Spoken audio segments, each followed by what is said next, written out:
Pilar Wonosobo, podcast interaksi dan literasi rakyat Wonosobo.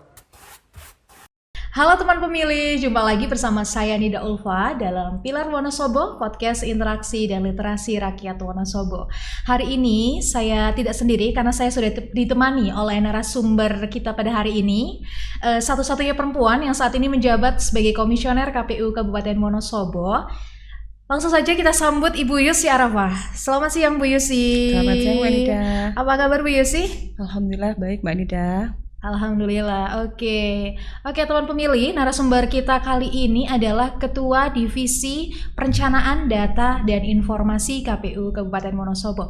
Dan kali ini kita akan membahas seputar pemutakhiran data pemilih berkelanjutan atau yang biasa kita sebut sebagai PDPB, betul ya Bu ya? Iya betul Mbak. Oke Bu Yusi, mungkin Bu Yusi bisa perkenalan dulu, sekaligus Bu Yusi mungkin bisa menjelaskan tugas-tugas Bu Yusi di KPU Kabupaten Wonosobo apa saja sih? Oke, ya terima kasih. Selamat siang semuanya, selamat siang teman pemilih. Perkenalkan, nama saya Yusi Arafah. Saya kali ini menjabat sebagai komisioner di KPU Kabupaten Wonosobo sebagai Ketua Divisi Perencanaan Data dan Informasi. Jadi ini adalah salah satu divisi dari 5 divisi yang ada di KPU Kabupaten ya. Nah, divisi saya ini kebetulan menangani beberapa tugas ya. Salah satunya mulai dari perencanaan program dan anggaran ya. Ini kan karena divisinya divisi perencanaan data dan informasi. Nah, perencanaan program dan anggaran ini kita melaksanakan, kalau di pemilu kita melaksanakan program dan anggaran dari KPU RI, begitu juga di tahapan pilkada. Tapi kita kalau di tahapan pilkada kita merencanakan tahapan untuk pelaksanaan pilkada, tetapi juga memang tahapan pelaksanaannya juga ada dari KPU RI juga. Tapi kita menyusun di tingkat kabupaten. Kemudian juga kita melaksanakan anggaran yang sudah diberikan oleh KPU RI melalui DIPA kita. Nah, ini menyesuaikan anggarannya itu sesuai nggak dengan tahapan kita.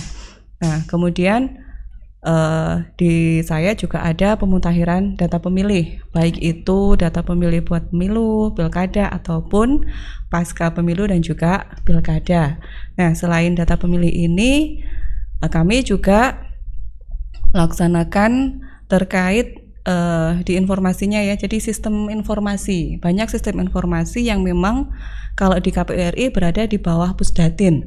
Nah, di kami sebagai usernya kita juga menggunakan banyak aplikasi ya, salah satunya aplikasi yang kita gunakan untuk data pemutakhiran data pemilih ada Sidalih namanya, kemudian untuk rekapitulasi ada Sirekap, ada di logistik ada Silog, kemudian ada apa ya namanya ya, Sipol, dan beberapa aplikasi yang memang dikembangkan oleh Pusdatin untuk menunjang pelaksanaan pemilu maupun pilkada.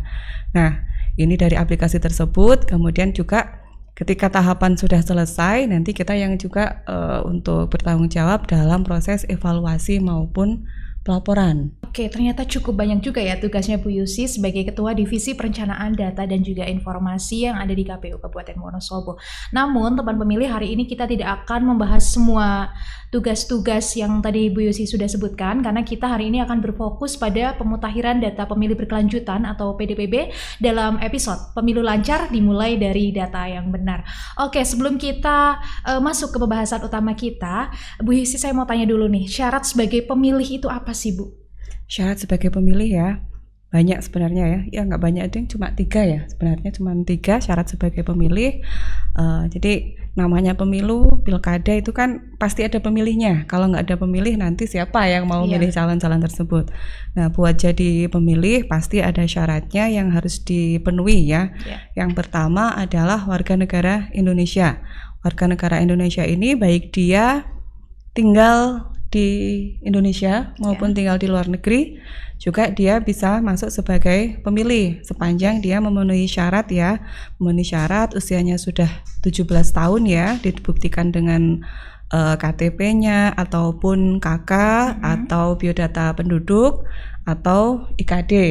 Nah, itu kalau yang 17 tahun atau belum 17 tahun tetapi ternyata sudah kawin atau sudah pernah kawin. Jadi itu juga bagian dari syaratnya. Kemudian yang kedua, tidak sedang dicabut hak pilih ataupun hak memilihnya. Nah, yang berdasarkan putusan pengadilan yang berkekuatan hukum tetap ya. Jadi kalau udah ada putusan, misalnya dia melanggar suatu masalah sampai kemudian masalah itu menjadi suatu kasus yang memang itu kemudian diadili di tingkat pengadilan, dan di situ sudah dikeluarkan putusan pengadilannya, dia kemudian dalam putusan itu menyebut orang tersebut dicabut hak pilihnya, maka dia tidak masuk sebagai pemilih. Dan yang terakhir, sedang tidak menjabat sebagai anggota TNI maupun Polri, ataupun dia dalam pendidikan TNI maupun Polri. Jadi lagi menjabat ataupun masih masuk dalam pendidikan, itu kan sudah masuk dari bagian TNI ataupun Polri ya. Nah, itu tidak bisa menggunakan hak pilihnya gitu Mbak Nida. Oke, jadi ternyata syarat untuk menjadi pemilih tadi ada 3 poin ya Bu ya. Yang pertama adalah warga negara yang sudah berusia 17 tahun maupun warga negara Indonesia yang sudah berusia 17 tahun maupun yang belum berusia 17 tahun namun sudah menikah atau sudah kawin gitu ya Bu. Dan yang kedua adalah warga negara yang sedang tidak dicabut hak pilihnya berdasarkan putusan pengadilan gitu.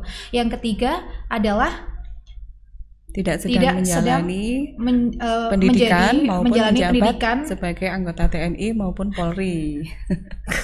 Oke, jadi teman pemilih sekarang sudah tahu ya syarat untuk menjadi pemilih itu apa saja. Oke, selanjutnya Bu, bagaimana sih proses atau tahapan penyusunan daftar pemilih gitu pada saat pemilu maupun pilkada kemarin? Nah, ini saya jadi mulai cerita ya. Semoga yang dengerin cerita saya nggak kemudian jadi cerita yang bikin ngantuk, tapi bikin tambah pengetahuan ataupun bikin tambah wawasan buat semuanya. Karena mungkin masyarakat juga banyak yang belum tahu perjalanan data pemilih, mulai didapatkan data pemilih awal sampai kemudian ditetapkan menjadi DPT itu seperti apa. Jadi sebelum ke hal lain, kita mengulas lagi ya bahwa pemilu dan pilkada maupun meskipun kemarin sudah kita laksanakan, tetapi memang perjalanan data ini agak lama ya Mbak Nida. Jadi kita pertama kali mendapatkan data itu adalah dari DP4 dari Kemendagri, yang mana Kemendagri ini menyampaikan kepada KPU RI. Nah, baru dari KPU RI diturunkan kepada kita melalui KPU provinsi. Nah, dilakukan pemutakhiran di tingkat kabupaten. Nah, kalau waktu pemilu maupun pilkada kita kan punya badan ad hoc nih. Ada PPK di tingkat kecamatan, ada PPS di tingkat desa, dan juga ada Pantarlih yang di situ melakukan pencocokan dan penelitian. Jadi yang kalau mungkin kemarin waktu musim pemilu ataupun pilkada ada yang datang ke rumah-rumah bawa map kemudian mau mendata, itu adalah bagian dari badan ad hoc kita, yang mereka yang memang tugasnya melakukan pencocokan dan penelitian data pemilih. Nah, dalam pencocokan dan penelitian itu apa yang dilakukan? Di situ kita mencocokkan data yang sudah kita dapatkan, apakah masuk sebagai data yang memenuhi syarat atau memang tidak memenuhi syarat, atau kemudian dia ada perubahan elemen data. Jadi banyak ya yang harus dilakukan, makanya kemudian di situ langsung turun ke masyarakat dalam rangka pencocokan dan penelitian. Nah, kalau sudah dilakukan pencocokan dan penelitian, ini kemudian dilakukan pemutakhiran oleh PPS di tingkat desa. Nah, ini kan karena satu desa itu bisa jadi pastinya ya terdiri dari beberapa RT RW. Nggak mungkin kalau misalnya PPS-nya kemudian mendata langsung, sementara PPS jumlahnya cuma 3 ya. Jadi mereka melakukan pemutakhiran dari data yang sudah dilakukan pencocokan dan penelitian oleh Pantarlih. Yang selanjutnya pemutakhiran tersebut oleh PPS nantinya akan ditetapkan menjadi DPHP, daftar pemilih hasil pemutakhiran. Ya, nanti ada berjenjang setelah di PPS, kemudian PPS juga melaporkan kepada PPK, dan di PPK juga nanti ditetapkan menjadi DPHP tingkat kecamatan. Jadi dari tingkat desa, tingkat kecamatan, yang selanjutnya nanti menjadi daftar pemilih sementara di tingkat kabupaten. Nah, itu pun masih ada proses lagi ya sampai di DPT. Setelah ditetapkan menjadi DPS, kita juga punya kewajiban untuk mengumumkan. Jadi dengan adanya proses tersebut, proses kita memang bisa bisa dilihat oleh masyarakat Ya, betul. yang sudah dilakukan seperti apa, kemudian hasilnya apa. Hasilnya adalah dalam bentuk pengumuman DPS yang diumumkan di tempat-tempat yang strategis ya. Ini kan kalau desa itu biasanya ada papan informasi, kemudian yang paling utama ada di balai desa atau balai kelurahan. Itu biar masyarakat juga yang sudah dilakukan pendataan bisa melihat. Kemarin waktu aku didata masuk enggak sih? Gitu. Nah, dari data tersebut kita juga membuka uji publik. Misalnya ada yang memang belum masuk ya. Nah, bisa mengajukan kepada PPS nih ataupun kepada panterlinya ya. Ternyata kemarin sudah mungkin waktu pendataan dia belum masuk ya. Ternyata kemudian baru aja pindah atau gimana gitu. Nah, nanti bisa dimasukkan sebagai sebagai data pemilih. Itu di DPS. Nanti kalau di DPS berarti tindak lanjutnya menjelang ke DPT. Nah, setelah diumumkan, kemudian ada saran masukan dari masyarakat, maka proses selanjutnya adalah dilakukan pemutahiran kembali. Karena waktunya kan panjang nih, nggak mungkin jadi ada jeda waktunya, kemudian dilakukan pemutahiran kembali ya setelah setelah diumumkan menjadi DPS, dilakukan pemutahiran oleh sama PPS juga, kemudian nanti ada rekap di tingkat PPS namanya DPS HP, DPS hasil pemutahiran, kemudian di tingkat kecamatan, dan terakhirnya nanti di tingkat kabupaten yang ditetapkan menjadi daftar pemilih tetap. Nah, kalau waktu pemilu karena sifatnya nasional ya, jadi penetapan DPT-nya setelah di tingkat kabupaten juga nanti ada di rekap provinsi dan juga rekap nasional. Itu pun setelah dilakukan rekap penetapan DPT kita juga mengumumkan lagi Mbak Nida. Mengumumkan. Gitu. Jadi mengumumkan di di tempat-tempat yang sudah sama seperti waktu DPS itu ya. Mereka bisa melihat apakah sudah masuk dalam daftar pemilih atau belum gitu. Ya, kalau kami sih pada saat DPT yang memaksimalkan yang memang sudah memenuhi syarat itu bisa masuk ke dalam daftar pemilih tetap, karena namanya pemilih itu kan memang kita wajib memasukkan mereka sepanjang mereka sudah memenuhi syarat seperti itu. Begitu. Tapi sejauh mana sih data yang dipublikasikan tersebut? Karena kan kita juga harus menjaga kerahasiaan data yang yang dimiliki oleh warga negara gitu ya, Bu. Betul, Mbak Nida. Jadi memang pada pemutakhiran data pemilih ini salah satu prinsipnya adalah pelindungan data pribadi ya. Betul. Karena memang ada undang-undang untuk pelindungan data pribadi. Ya, waktu kita mengumumkan, kita juga mengumumkan data pemilih tersebut juga tidak menampilkan elemen NIK-nya lengkap. Jadi insya Allah tidak khawatir nanti orang akan menyalahgunakan NIK-nya ya, tetapi kita melakukan dengan pelindungan data pribadi. Jadi yang kita umumkan ya sesuai dengan ketentuan dari KPU RI, dan kami juga memperhatikan pelindungan data pribadi. Kita juga akurat ya, pastinya data yang kita dapatkan bisa dipertanggungjawabkan. Kemudian data yang paling baru itu tadi kita lakukan pemutakhiran. Jadi kalau teknologi itu paling mutakhir kan bisa dikatakan yang paling terbaru. Itu pun kita pinginnya data juga yang mutakhir, yang paling baru yang bisa kita sampaikan kepada masyarakat. Dan kita juga tadi ada membuka uji publik, itu termasuk bagian dari kita menerima masukan dari masyarakat. Di situ kan berarti responsif ya terhadap masyarakat. Dan yang jelas untuk data pemilih ini kita tidak menyulitkan, jadi mudah diakses ya. Orang bisa melihat data pemilih yang sudah kita umumkan, tetapi tetap dengan proses pelindungan data pribadi. Itu yang paling penting, itu seperti itu. Jadi tadi yang sudah disampaikan dan dijelaskan oleh Bu Yusi adalah tahapan atau proses pemutakhiran data pada saat pemilu dan pilkada kemarin, begitu ya Bu. Nah, pasca pemilu dan pilkada ini data daftar pemilih tetap atau DPT-nya itu diapakan Bu? Ataukah terus diupdate atau sementara dibiarkan begitu saja sampai dengan nanti diupdate ketika mau pemilu yang akan datang gitu?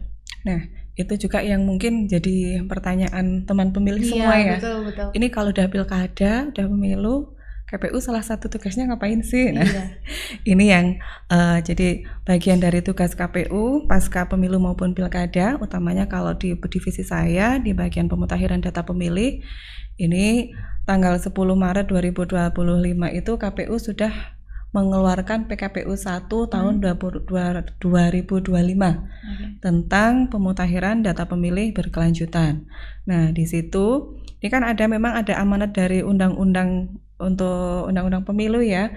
Salah satunya bahwa nanti data yang digunakan untuk pemilu pemilu yang akan datang adalah data pemilu terakhir yang telah dimutakhirkan. Nah, maka dari itu mungkin ini juga bagian dari tugas yang kita laksanakan. Meskipun sudah nggak ada pemilu, nggak ada pilkada, kita tetap melakukan pemutakhiran data pemilih. Ya, tapi sifatnya memang berkelanjutan. Berkelanjutan itu kan berarti terus-menerus gitu ya. Nah, ini memang ada aturannya terkait tadi PKPU 1.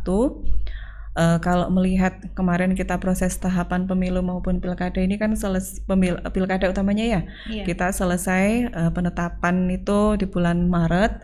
Nah, maka kemudian jika sudah tidak ada pemilu maupun pilkada, berarti sudah belum ada tahapan selanjutnya ya. Maka itu kita lakukan pemutakhiran data pemilih berkelanjutan. Jadi salah satu syaratnya PDPB ini memang pada saat tidak ada tahapan. Kalau tahapan kita sudah jelas tadi menetapkan daftar pemilih sampai dengan DPT. Nah, ini kemudian untuk PDPB berarti dimulai sejak bulan Maret itu. Nah, setelah bulan Maret, karena untuk berkelanjutan ini di tingkat kabupaten kita secara triwulan.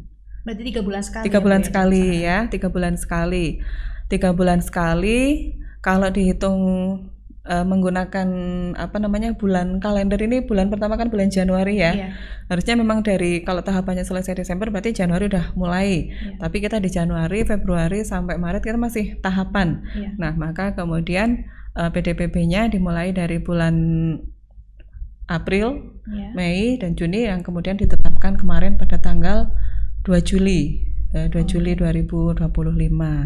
Itu kita melakukan pemutakhiran data pemilih berkelanjutan. Jadi kalau kemarin waktu pilkada kita ada data pemilihnya dengan jumlah 698.869, nah ini bisa jadi bertambah ataupun berkurang tergantung kita mendapatkan datanya apakah banyak yang TMS atau banyak yang MS gitu ya.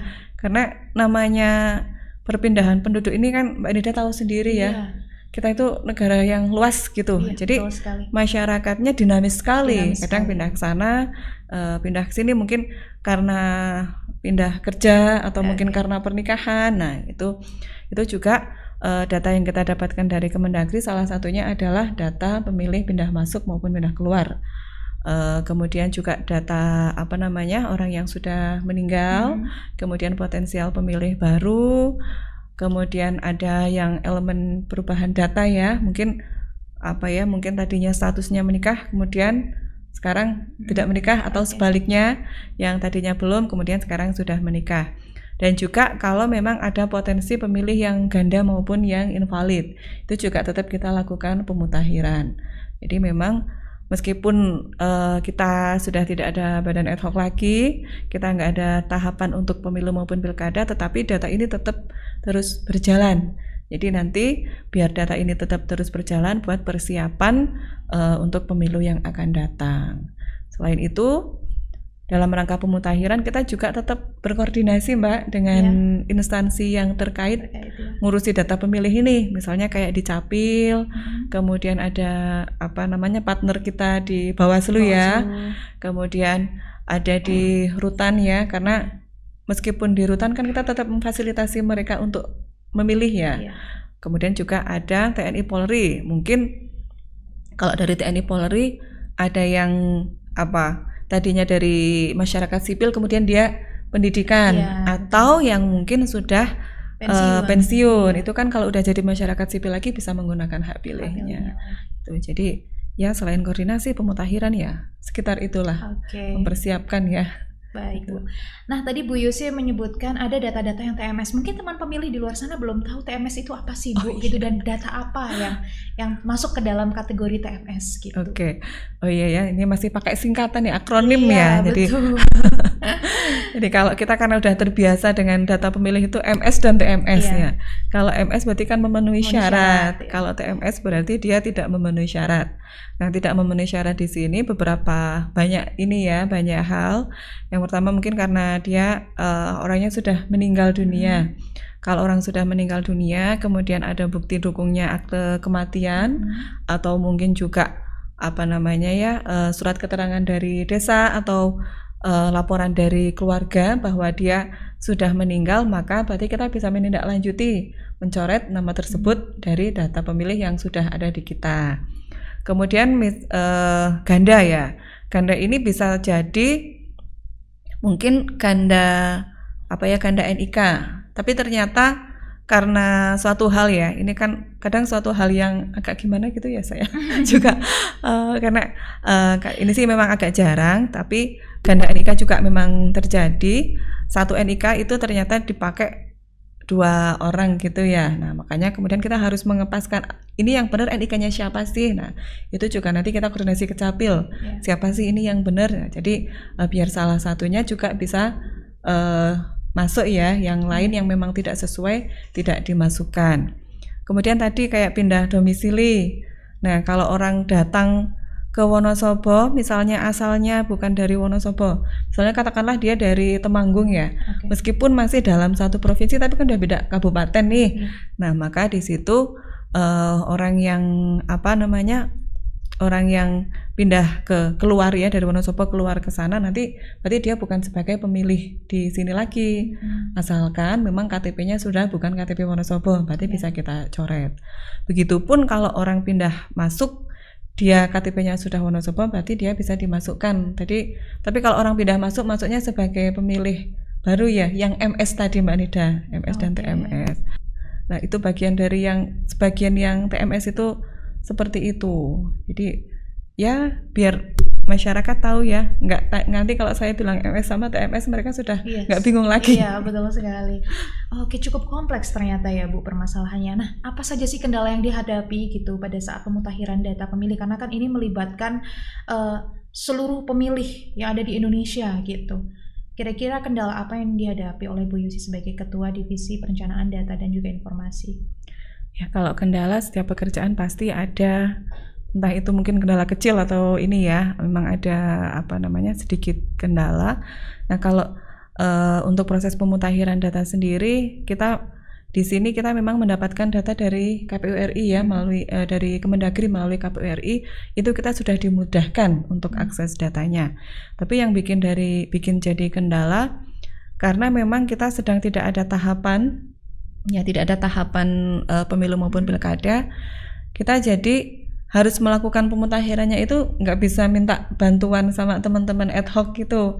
Makanya ini harus secara mandiri dengan melalui koordinasi kepada instansi yang terkait, ataupun kalau memang ada perangkat desa ataupun perangkat kelurahan yang di sini kita kenal gitu kan, bisa kita tanya nih, bener nggak sih data yang ini, misalnya kayak kita tinggal di desa kita, bisalah ngecek secara langsung yang dari KPU RI itu kok ada data, ternyata datanya sudah meninggal, bener nggak orangnya udah meninggal atau enggak, atau mungkin ada potensial pemilih baru, bener nggak itu orangnya sudah memang benar-benar pemilih baru atau bukan. Nah, itu kemudian kita juga sebenarnya karena memang ini nggak ada tahapan ya, jadi kadang gaungnya terkait untuk pemutakhiran itu memang tidak seperti ketika kita pada tahapan pemilu maupun pilkada. Tapi sih dengan adanya itu kita meningkatkan sosialisasi ya, entah itu melalui media sosial ataupun melalui flyer, ataupun ya paling tidak minimal ya pakai status WA gitu ya, ataupun di Instagram kita gitu Mbak Nida. Oke, tapi untuk prosesnya PDPB sendiri ini prosesnya sama tidak dengan penyusunan daftar pemilih pada saat tahapan gitu? Sebenarnya hampir sama ya, karena pemutakhiran itu kan berarti memasukkan yang baru, mencoret yang tidak memenuhi syarat, dan mengubah yang memang di situ ada perubahan elemen data. Hampir sama, hanya memang kalau waktu di tahapan pemilu dan pilkada kan memang ada coklit ya, dari coklit Iya. kemudian bertahap dari DPS dan sampai dengan DPT. Setelah proses DPT sampai dengan hari H kan kita hanya bisa melakukan pemeliharaan, nggak Iya, bisa nambahin ataupun betul. nggak bisa ngurangin lagi.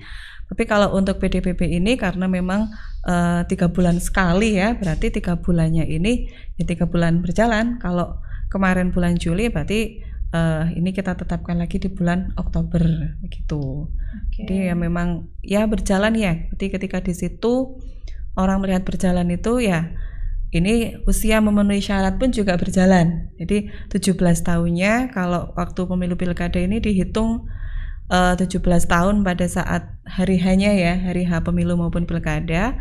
Kalau untuk PDPP berarti di bulan berjalan kita mengadakan pleno itu sudah masuk 17 tahun atau belum. Jadi misalnya sekarang belum, sekarang bulan Oktober belum, kemudian usianya 17 tahun Desember sudah 17 tahun ya bisa dimasukkan di bulan Desember tersebut. Kayak gitu, Mbak. Oke, Bu, pertanyaan selanjutnya nih, saya pengen tahu dan mungkin teman pemilih di luar sana juga pengen tahu berapa sih data pemilih yang paling mutakhir saat ini. Mungkin Bu Yusi juga bisa sedikit menjelaskan perkembangannya dari data sebelumnya, mungkin dari data pemilu, data pilkada, kemudian hingga data yang paling mutakhir yang ditetapkan pada kemarin 2 Juli 2025. Oke, jadi untuk pemilu maupun pilkada kita memang data pemilihnya naik turun gitu ya, bisa naik bisa turun gitu ya, tergantung jumlah pemilihnya banyak yang memenuhi syarat ataupun banyak yang tidak memenuhi syarat. Kalau pada saat pemilu, meskipun ini udah agak lama ya 2024 kemarin, untuk pemilu kita ada jumlah pemilih pada saat DPT itu 698.625, itu tersebar di 3091 TPS. Jadi 3090-nya adalah TPS reguler, yang satu TPS khusus yang ada di Rutan kelas 2B Wonosobo. Dalam satu TPS untuk pemilu kita maksimal pemilihnya 300, Mbak Nida. Karena tahu sendiri ya, waktu pemilu itu memang jumlah surat suaranya banyak gitu, ada 5 surat suara. Jadi ada aturan, ini juga memang ada aturannya juga, ada aturan baik di Undang-Undang Nomor PKPU itu jumlah pemilihnya maksimal 300. Kalau untuk pilkada kita beda lagi. Pilkada menjadi 698.869 yang tersebar di 1.556 TPS dengan jumlah pemilih untuk satu TPS-nya maksimal di angka 600. Dan kalau untuk pilkada kemarin kita ada 5 TPS lokasi khusus ya, jadi 1.551-nya itu TPS reguler. Nah, 5 TPS khususnya ada di Rutan kelas 2B Wonosobo dan juga ada di beberapa pesantren yang memang pada saat pilkada santrinya nggak bisa pulang gitu, jadi bisa memilih di tempat tersebut. Nah, kalau untuk pemutakhiran data pemilih berkelanjutan triwulan yang bulan Juli kemarin kita itu menjadi 699.255, berarti ada sedikit peningkatan ya. Nah, itu karena memang ya ada tambahan potensial pemilih baru. Nah, itu juga nanti pada saat triwulan 3 maupun triwulan 4 bisa bertambah ataupun berkurang juga, tergantung nanti itu tadi banyak yang masuk memenuhi syarat atau memang banyak yang tidak memenuhi syarat. Oke, baik. Menurut Bu Yusi nih, seberapa penting peran masyarakat dalam pemutakhiran data pemilih berkelanjutan gitu? Nah, seperti yang kita ketahui ya bahwa KPU itu kan memang lembaga yang ngurusi pemilu, bisa dikatakan seperti itu. Tapi juga kita sangat mengharapkan partisipasi masyarakat, peran aktif masyarakat dalam untuk memberikan masukan maupun tanggapan terhadap data pemilih. Karena ini kan datanya mereka ya, datanya masyarakat yang masuk kemudian nanti kita tetapkan sebagai pemilih. Nah, ini masyarakat sangat berperan sebenarnya. Masyarakat bisa berperan yang aktif gitu ya, berperan aktif, baik itu aktif secara langsung maupun secara tidak langsung. Secara langsung misalnya dia bisa memberikan masukan ataupun tanggapan kepada kita apabila memang ada pemilih yang memenuhi syarat tapi belum masuk dalam daftar pemilih, ataupun sebaliknya memberikan saran ataupun masukan terhadap pemilih yang tidak memenuhi syarat tetapi masih masuk. Itu enggak kemudian masyarakat terbatas itu enggak, siapapun yang memang di situ, baik itu masyarakat ataupun instansi ya, ataupun instansi terkait ataupun pihak-pihak yang memang di situ mau memberikan masukan maupun tanggapan. Kita juga ini kok ada misalnya mau memberikan masukan, mau datang ke kantor bisa. Kantornya buka tiap hari Senin sampai Jumat ya, di jam kerja jam 8 sampai jam 4 sore, ataupun melalui link ya. Link yang memang bisa dikunjungi oleh teman pemilih, nanti ada di deskripsi. Oke, nanti ini kita ya. cantumkan di deskripsi ya Bu ya. Ada linknya. Link di situ ketika kita buka linknya, diklik gitu.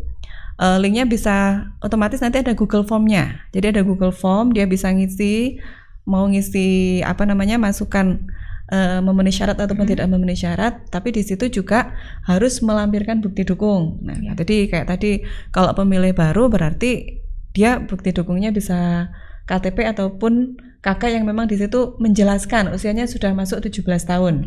Gitu, ataupun misalnya pemilih pensiunan yang tadi sudah nggak jadi anggota TNI Polri itu ya.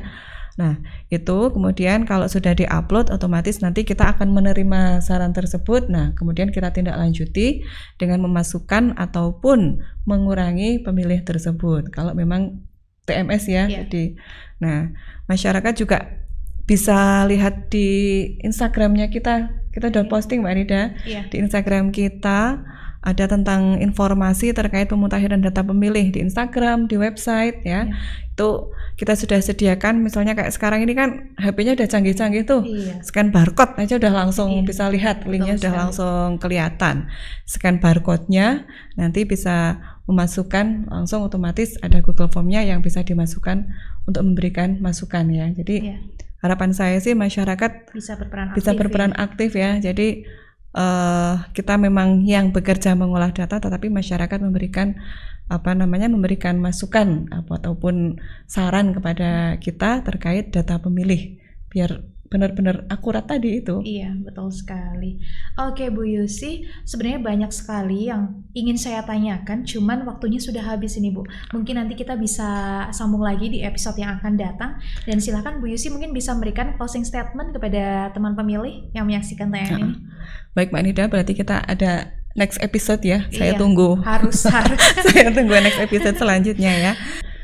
Baik teman pemilih, jangan lupa untuk selalu melindungi hak pilih Anda dengan memberikan data yang benar kepada kami ya, memberikan data yang paling benar, yang paling mutakhir, yang terbaru, agar nama Anda bisa tercantum dalam daftar pemilih yang ada di kita. Jangan lupa juga buka cek DPT online untuk mengecek apakah namamu sudah masuk dalam daftar pemilih atau belum. Jika memang belum, bisa datang ke kantor KPU untuk memberikan data pemilih, karena pemilu lancar dimulai dari data pemilih yang benar. Oke, terima kasih Bu Yusi sudah menyempatkan waktunya untuk berbagi informasi, berbagi wawasan terkait dengan PDPB dengan teman pemilih yang menyaksikan tayangan ini. Dan untuk teman pemilih jangan lupa untuk like, dan juga yang belum subscribe bisa subscribe ya Bu, karena subscribe itu kan nggak bayar ya Bu. Jangan sampai teman pemilih di rumah nanti ketinggalan episode-episode kita yang akan datang. Sampai jumpa, terima kasih.